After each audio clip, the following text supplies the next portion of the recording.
The year is 1823. Hugh Glass, a frontiersman of about 40, moves through the tall grass near the Grand River in what is now South Dakota.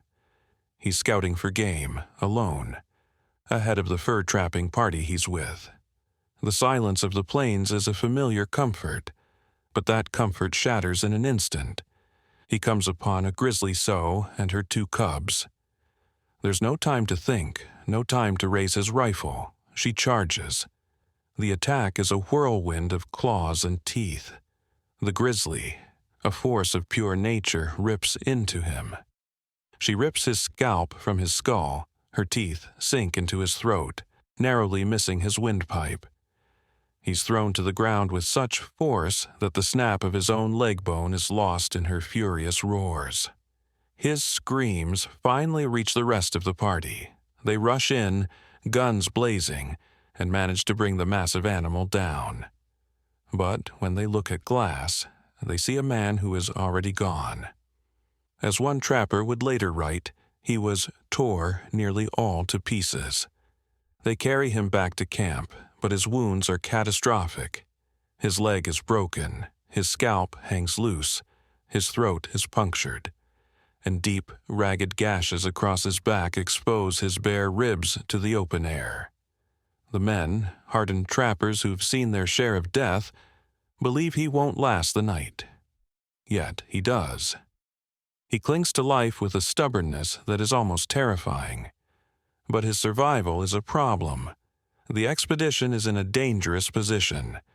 They are deep in hostile Arikara territory, winter is closing in, and carrying a wounded man on a litter is slowing them to a crawl, making them an easy target. The expedition's leader, Andrew Henry, makes a grim calculation. He asks for 2 volunteers to stay with Glass until he finally passes, give him a proper burial, and then catch up. A trapper named John Fitzgerald and a young man of only 19, on his first major expedition, Jim Bridger, step forward. For 5 days they wait by Glass's side, but he just won't die. With every ragged, gurgling breath Glass takes, Fitzgerald's patience turns to fear. He imagines Arikara warriors watching from the hills.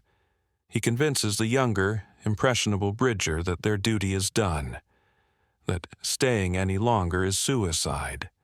So, in the cold light of the prairie morning, they make their move. They dig a shallow grave next to the still-breathing man. Then they take everything. His rifle, his knife, his tomahawk, his fire-starting kit, every single tool a man would need to survive. They lay him in the shallow pit, cover him with the bear hide that was meant to be his shroud, and they leave. They race to rejoin the main party and deliver the lie. Hugh Glass fought hard, but he's dead. But he wasn't. Sometime later, Hugh Glass wakes up. First, there is only pain, a fire that consumes his entire body. Then, confusion. He pushes himself up and sees the disturbed earth of his own grave. He realizes he is utterly alone. The full weight of the betrayal crashes down on him.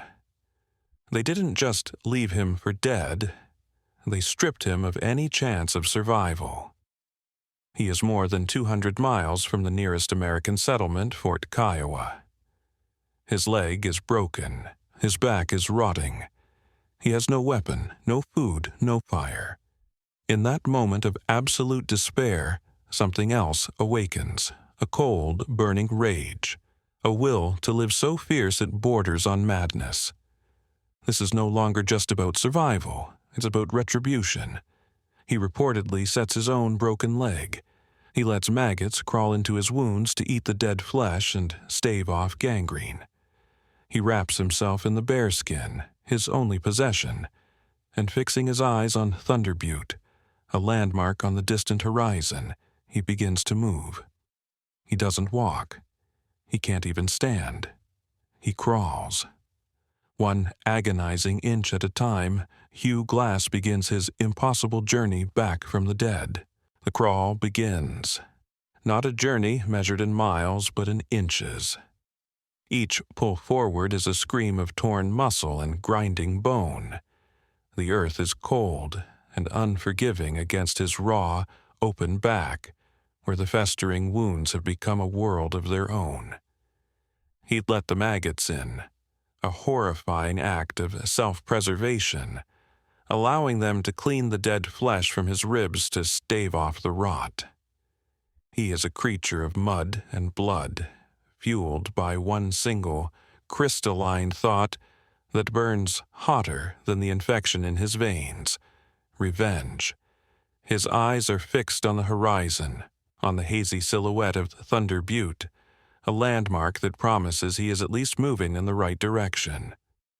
Days bleed into one another, a blur of agonizing effort. He finds sustenance where he can: wild berries that stain his hands purple, tough roots he has to gnaw from the earth. His world has shrunk to the ground in front of his face. Then, one day, a scent hits him: blood. He drags himself over a small rise and sees it: a freshly killed bison calf, surrounded by a pack of wolves tearing at the carcass. A normal man would see death. Glass sees a chance. He summons a noise from his ruined throat: a guttural, inhuman roar that is more beast than man. It's the sound of pure, desperate will. The startled wolves, perhaps confused by this wretched thing crawling towards them, hesitate. It's all the time he needs. He lunges for the carcass, grabbing at the raw meat, his first real food in what feels like a lifetime. He eats while the wolves watch from a distance, and for the first time since the attack, he is not just prey. He is a survivor. His journey continues, a slow, agonizing pilgrimage across the plains. He is a ghost, a specter of a man, when a group of Lakota riders find him. He expects a quick death. After the betrayal by his own men, he has no reason to expect kindness. But they don't kill him. They see the horror of his wounds, the bear hide loosely covering his exposed ribs, and they show him a mercy he had forgotten existed. They take him to their camp. A healer cleans his wounds, and, in an act of incredible fortitude, sews the bear hide directly onto his back, creating a crude but effective skin graft over the exposed bone. They feed him. They give him herbs for the pain. They give him a weapon. And most importantly, they give him a bull boat, a small, circular craft made of bison hide stretched over a willow frame. They help him to the banks of the Cheyenne River. For the first time in 6 weeks, Hugh Glass is no longer crawling. He pushes the small boat into the current, and the land he had fought against, inch by painful inch, begins to drift past him. The river is doing the work now.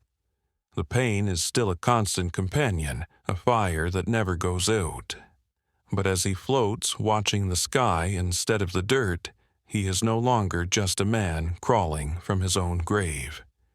He is a force of nature, moving with the water, his body slowly mending, his resolve hardening into something unbreakable. He is getting closer. 200 miles are behind him. Fort Kiowa is ahead, and somewhere out there, Fitzgerald and Bridger believe he is dead and buried. They have no idea what is coming for them. The Cheyenne River carried him where his legs could not. For weeks, Hugh Glass had measured his life in the inches he could drag his broken body across the dirt. Now, in the small bullboat, the world moved for him. The pain was still there, a constant hum beneath his skin, but the Lakota-sewn bear hide on his back was a part of him now, a grotesque shield against the world. As he drifted, the raw, desperate need for survival began to cool and harden into a different kind of fuel, a cold, patient certainty of revenge. He eventually reached Fort Kiowa after a journey of nearly 300 miles.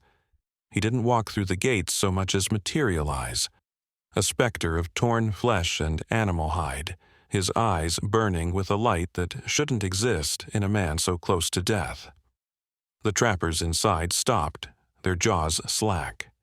They knew the story. They'd heard he was dead. The ghost of Hugh Glass had come back. He learned the truth quickly.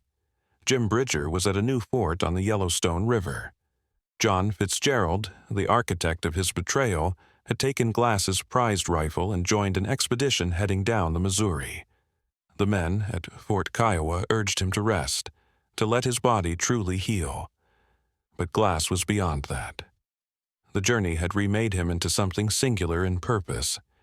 He joined a small party of fur traders heading upriver, into the teeth of the approaching winter. This was no longer a crawl for survival. It was a pursuit. He endured blizzards and starvation for a second time, this time not as a victim, but as a predator. Every mile covered, every hardship endured, was a sharpening of the blade he intended to plunge into the hearts of the men who left him in a shallow grave. He finally reached the makeshift fort on the Yellowstone and found him. Jim Bridger, barely a man at 19, froze when he saw the scarred figure approach. This wasn't the dying man he'd abandoned. This was a force of nature. Glass stood over him, the story of his ordeal written in the web of scars across his face and scalp.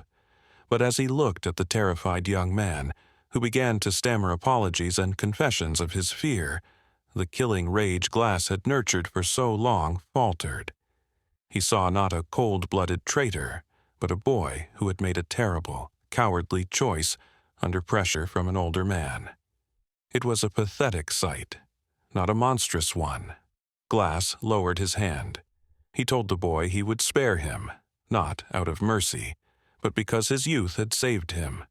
The weight of his guilt would be a far heavier punishment. One down, one to go. Glass traveled hundreds of more miles to Fort Atkinson, a military outpost. He found Fitzgerald, but the coward had been clever. Hearing whispers of the dead man who walked, Fitzgerald had enlisted in the army. He was a United States soldier now, and to harm him was to attack the government itself. Glass would be arrested and hanged. The final confrontation happened not in a bloody duel, but in the fort captain's office. Fitzgerald stood there, protected by his uniform. He was forced to return the stolen rifle, the one material object that connected them. Glass took it. He looked into Fitzgerald's eyes and saw nothing but a hollow man. Killing him would be like putting down a sick dog. It wouldn't bring him peace. Hugh Glass turned and walked away. He'd crawled out of his own grave, crossed a wilderness, and faced his demons. He didn't get his vengeance. He got something better. He got his life back, and in the process, forged a legend that would echo across the plains long after all their bones had turned to dust. If you like the story, let us know in the comments and subscribe so you don't miss the next one.